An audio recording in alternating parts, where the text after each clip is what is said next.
At last, a voice for the people who pay big government's bills, not the people who make big government's bills. You are listening to Speaking of Taxpayers here on Gimme Radio, sponsored by the 362,000-member National Taxpayers Union. I'm Pete Sepp. And I'm Natasha Altamirano. Welcome to the program. A lot has been happening on both ends of Pennsylvania Avenue here in Washington, D.C., one of them being the final release of details of President Obama's budget proposal. As you may know from listening to this program, the president has leaked some information about what he plans to spend and where he plans to spend it in previous months, but he hasn't provided the level of detail and specifics until now. We're talking about well over 1,000 pages of materials, budget proposals, analytical perspectives, all kinds of things. We're talking about a budget in total of $3.4 trillion. And unfortunately, the administration, while making a very, very, very small dent in spending increases, has largely forgotten the taxpayer in this process. The Obama budget is proposing $17 billion with a B dollars in savings out of $3.4 trillion. Do the math, folks. You're looking at 0.5%, 0.5% of a budget cut. That will not take us to the kind of fiscal stability we need. Let's delve into some of the details behind this budget, though, and see where some of the commendable items are and where some of the problems are. One thing right off the bat, 8 of the items proposed for spending cuts on what is called the mandatory side of the budget. That's the side of the budget that funds largely programs that are on automatic pilot. They're not subject to appropriation year after year. 8 of those items included as budget savings don't actually reduce federal spending. Instead, they involve the repeal of tax credits and deductions for oil and gas companies. Now, mind you, most of these tax provisions are not something that oil and gas get alone. One of the bigger provisions has to do with a tax deduction for domestic producers. And that's something that lots of firms, lots of industries can take. And again, if you do the math in all of this, the mandatory spending that the administration claims would be saved by this is $10.6 billion, when it's really a $10.6 billion tax increase. Welcome to the world of 1984, folks, where up is down and down is up. 4 of the administration's recommended cuts to mandatory programs, which total about $755 million, have been pushed before by either the previous administration or legislation, but they were not implemented by Congress. So the likelihood that these will pass is slim. And these programs include cotton storage payments, limits on payments to wealthy farmers, the Market Access Program, and Oil and Gas Research and Development Program. Yes, and if Congress is reluctant to enact things like this, whether it's proposed by a Republican or a Democrat, you're getting away, obviously, from the nonpartisan issue and getting toward an issue of turf. In other words, it's not Democrats versus Republicans on what to do here. It's President versus the White House. It's a power thing. And boy, are people power hungry here in Washington. One other very scary item for taxpayers is that the budget would spend an additional $7.2 billion over the next 5 years for enhanced enforcement by the Internal Revenue Service. Now, the fiscal year 2009 budget already included $400 million for this purpose. Now, the administration is saying if we spend $7.2 billion, we'll get almost that amount back. $13.4 billion in increased revenues. But history has shown that when the IRS is given more enforcement powers, the people the tax man leans on happen to be Joe Blow, Joe Sixpack, whatever you want to call him, the average citizen or the average small businessman. Why? Because, as the famous bank robber Willie Sutton said, that's where the money is. It's much easier in terms of staff resources and time to shake down people who can't fight back. And that's what could very well happen if this $7.2 billion gets spent on enhanced enforcement. We have seen it before. Similarly, the administration proposes to spend $1.7 billion over 5 years to fight healthcare fraud and reduce improper payments in the Medicare and Medicaid programs, which they estimate will save about $2.7 billion over 5 years.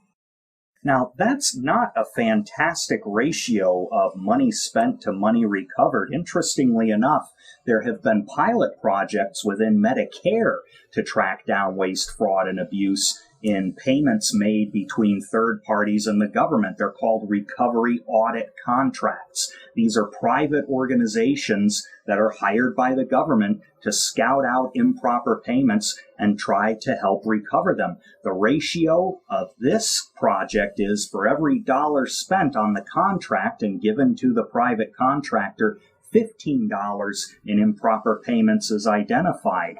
The proposal here has a much lower rate of return, so maybe the administration would be better off bringing the private sector in on a contract basis to try and track these monies down. And boy, there is a lot of money.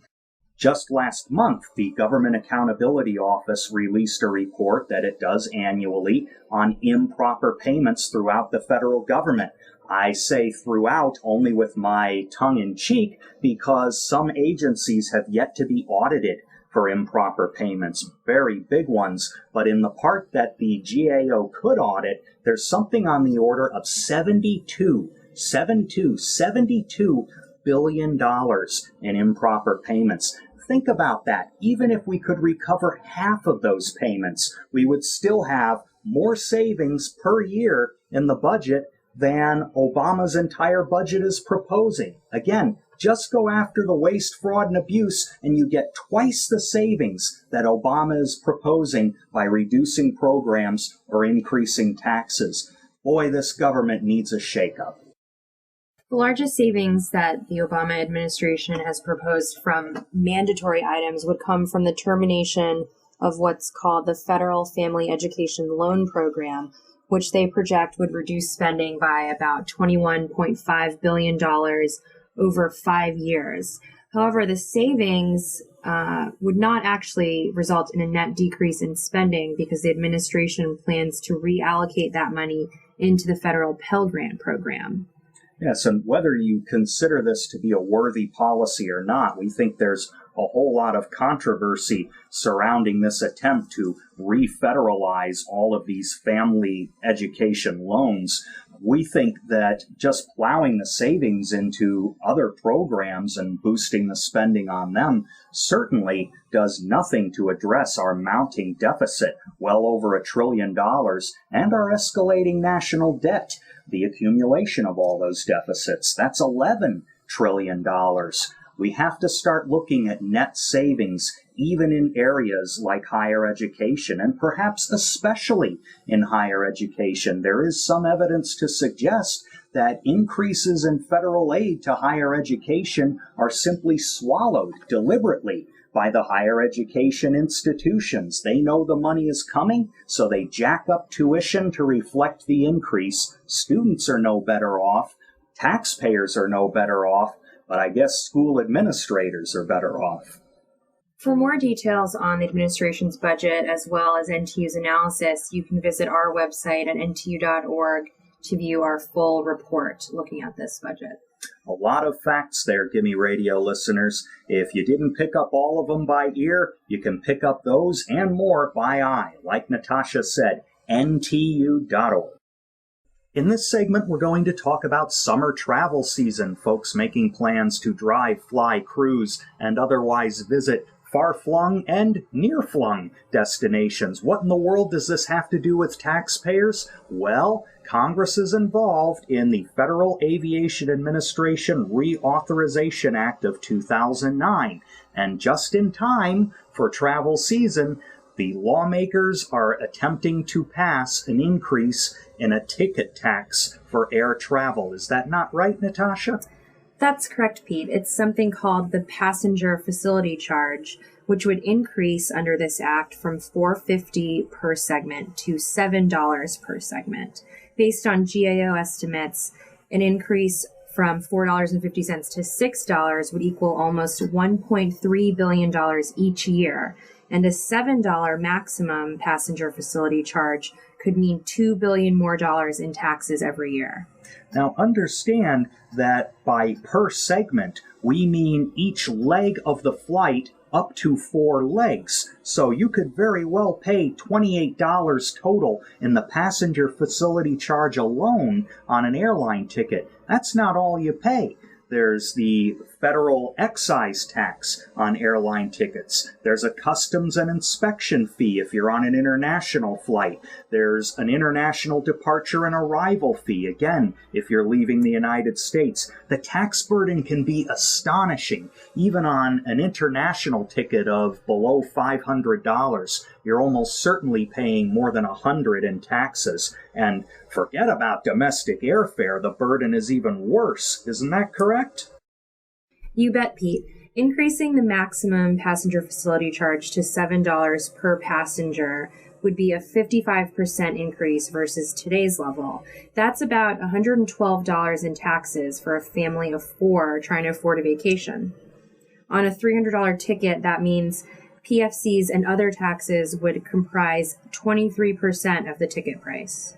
Absolutely incredible. And of course, this FAA reauthorization bill has a lot of other defects in it. For example, the next generation air traffic control system sounds like a boring topic, but it is absolutely vital for our commercial passenger travel infrastructure and our freight infrastructure, for that matter, to revise, reform, and modernize the way aircraft are guided through the skies. Using all these old ground-based technologies that the FAA does actually makes it more difficult to properly put the airplanes into the minimum possible airspace for safety purposes. What that means is a lot of aircraft have to go on extra long routes just because these old ground-based technologies just don't provide the kind of precision we need for a modern aviation system. That wastes fuel, that wastes time, that wastes economic productivity.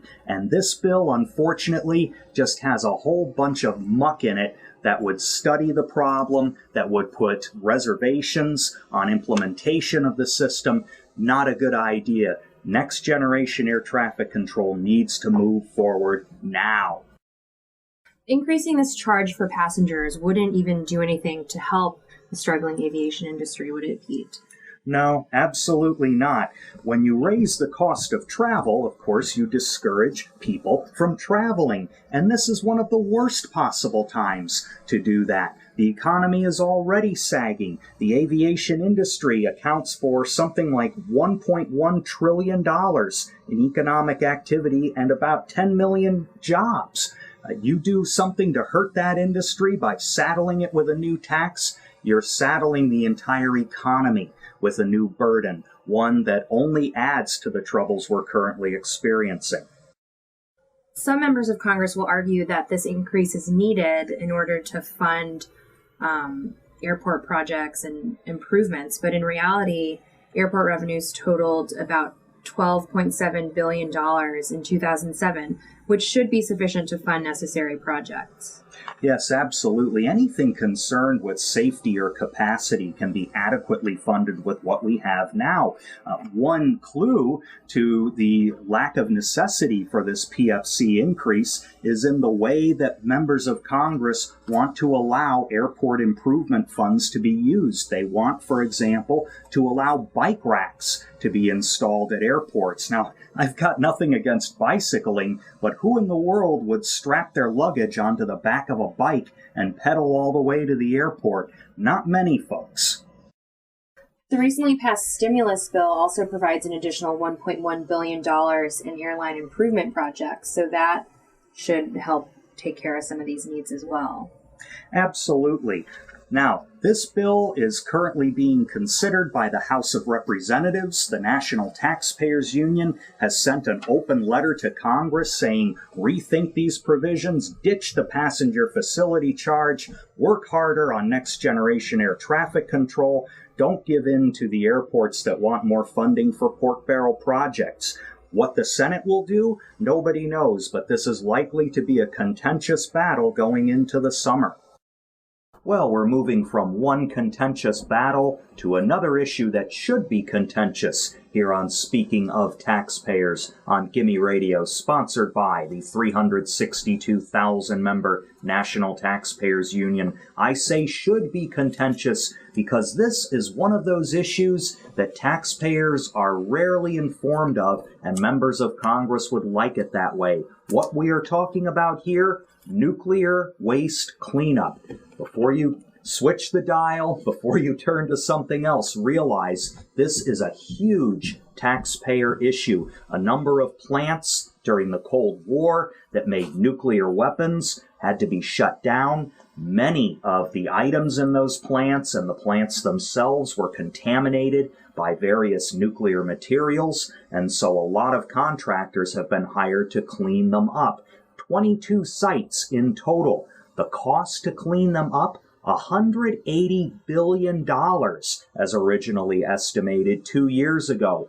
Oops, the price tag has now gone to $240 billion with a B, folks. An incredible price tag. It's an incredibly expensive operation, granted, but we are talking about nearly $250 billion just to try and clean up these nuclear waste sites that were the result of weapons production. And there have been a whole lot of difficulties with the contractors in completing that process, hence these cost overruns. One example, a private company, Bechtel Jacobs, was being paid $300 million to clean up some of the radioactive waste at two of these plants in Tennessee, and oops, a major safety review was prompted after an iron worker accidentally fell through a floor that was rotting. Well, the project had to be shut down for several months. There were other problems, and the original $300 million contract swelled to $781 million, more than doubling. At this point, you would be wondering, well, if the costs are soaring that much, and there are obviously questions not only of safety but competence here, why would they want to be given more funding by the federal government? Well, they lobbied for it, and they got it. Bechtel Jacobs is slated to get $118 million of stimulus funding in order to help complete the job that they have already, well, maybe not botched, but certainly not done well. The Energy Department actually is releasing a total of $6 billion in stimulus funds to help make up for some of these oversight problems that have caused such huge cost overruns and delays. That prompts the question, should we be rewarding such failure, such incompetence? Well, some would say there's nothing else we can do. We have to clean up these sites. Yeah, that's true, but that doesn't mean there's nothing we can do here. Private contractors have to be held accountable for their work. Otherwise, any amount of tax dollars will be spent on these programs, and no amount of tax dollars will ever be enough. There are many folks out there, even in the environmental community, who have a great concern over the toxic materials that are in these plants. They are saying, look, we are better off restarting this competitive bidding process and getting contractors in who can do the job for the price. There have been allegations as well of scandals among some of the contractors. There's a company called Washington Closure Hanford. They will receive $254 million for additional cleanup work at a site in central Washington state. Well, several workers with the company were caught falsifying documents about how they handled their waste. That was an investigation by the Environmental Protection Agency. Now, the spokespeople for that company say, we're going to clean our act up. We're going to do this right. We're going to keep the contract sound and fulfill it on time and at budget. Well, we'll see about that. There have been safety violations in New Mexico at another plant, a disposal site. There have been repeated closures, and the work is falling behind schedule. Well, no comment from them. There are several members of Congress who are saying, look, we have to start doing some better oversight of this process. There's a fellow from Alaska, Democrat, Mark Bagish, who is saying, well, we need to look at the termination of some of these contracts for bad behavior to keep the other contractors in line. And maybe that's not a bad idea.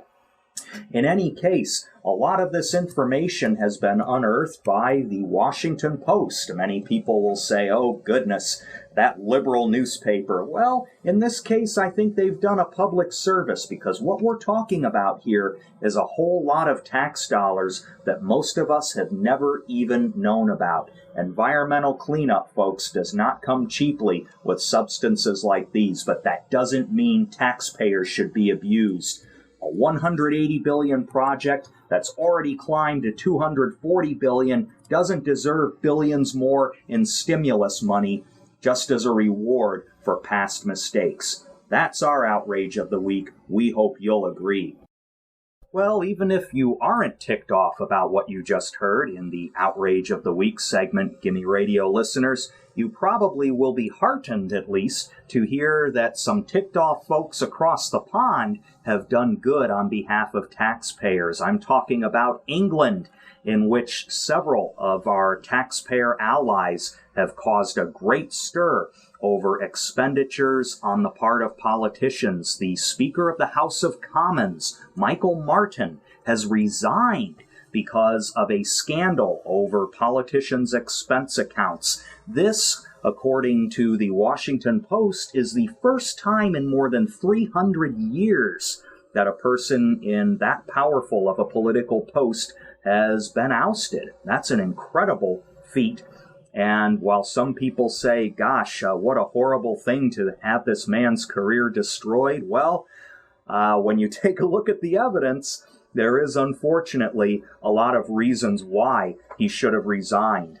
Members of the House of Commons were charging household expenses to taxpayers, a massage chair, porno movies, tennis court repairs, even moat cleanings. Apparently, some of these lawmakers are far richer than we thought if they can afford a moat around their house. The mortgage payments of some of these lawmakers were being chalked up to their expense accounts, even though their mortgages had been paid off. So you not only had improper expenses, you had bogus expenses being charged to taxpayers. That is outright fraud. And if you ever wonder why the comparative amount of money is so small in these and yet public outrage over them is so large, it's precisely because people can relate to them. We don't know, for example, whether $5 billion is too much or too little to pay for an aircraft carrier. We do know, or most of us have an opinion, as to whether $170,000 is too much to pay a congressman.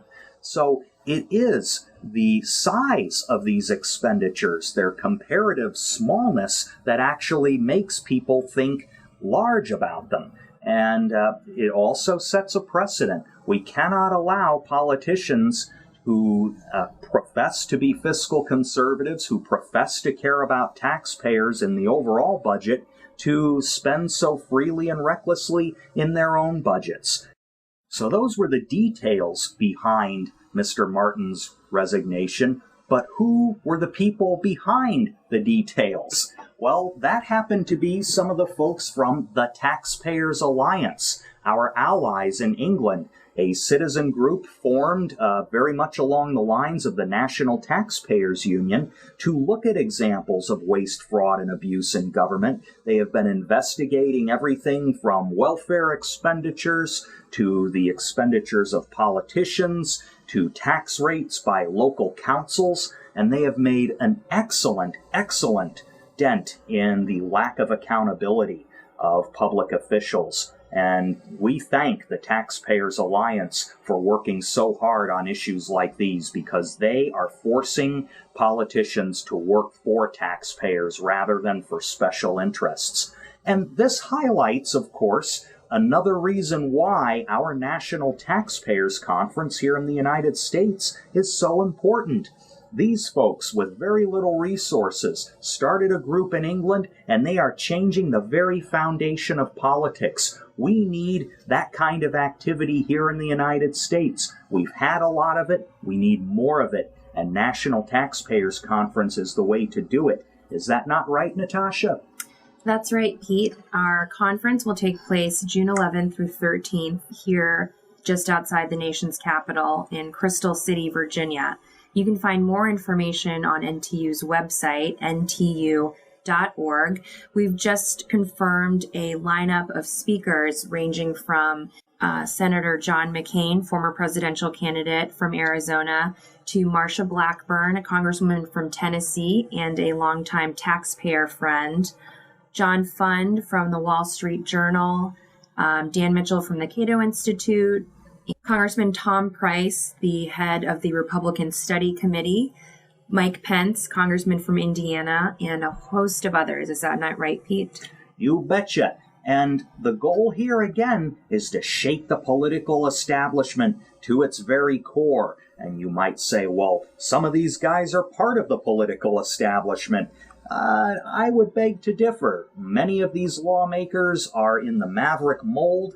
They've tried to fight the way business as usual is conducted here in Washington. They're sticking up for taxpayers. They are our allies in this fight. And we're not only talking about the federal level, but the state and local level too. We want to have every state in America, every locality in America organized and ready to defend taxpayers at a moment's notice. That is the goal of this conference. Not just a bunch of speeches, but practical advice, everything from communications to member recruiting to fundraising, everything a citizen needs to become an activist in his or her own community. That's the difference between our conference and others. No free speeches and rubber chicken dinners here. We are holding this event to help people learn and put their ideas into action. Again, that's National Taxpayers Conference, June 11th through 13th, coming up very soon, folks, here in Washington, D.C. We can offer cut-rate registration, even scholarships to individuals who are interested in attending but have problems affording it. That's how serious we are in getting people to attend this conference. Contact us, ntc09@ntu.org. That's the email address, or call 703-683-5700 to learn how you may qualify for a scholarship to this conference. We need to see you there. If you've got the fire in your belly, this is the place to be, and it's coming up in just a few weeks. So again, 703-683-5700 or email ntc09@ntu.org. That about does it for this edition of Speaking of Taxpayers. We hope you've been inspired as well as enraged, and that you're ready to take action on behalf of the greatest human rights struggle of our time, the rights of taxpayers. Until next week, I'm Pete Sepp. And I'm Natasha Altamirano. Remember, you have the power to fight the power if you speak truth to power. And we speak truth to power every week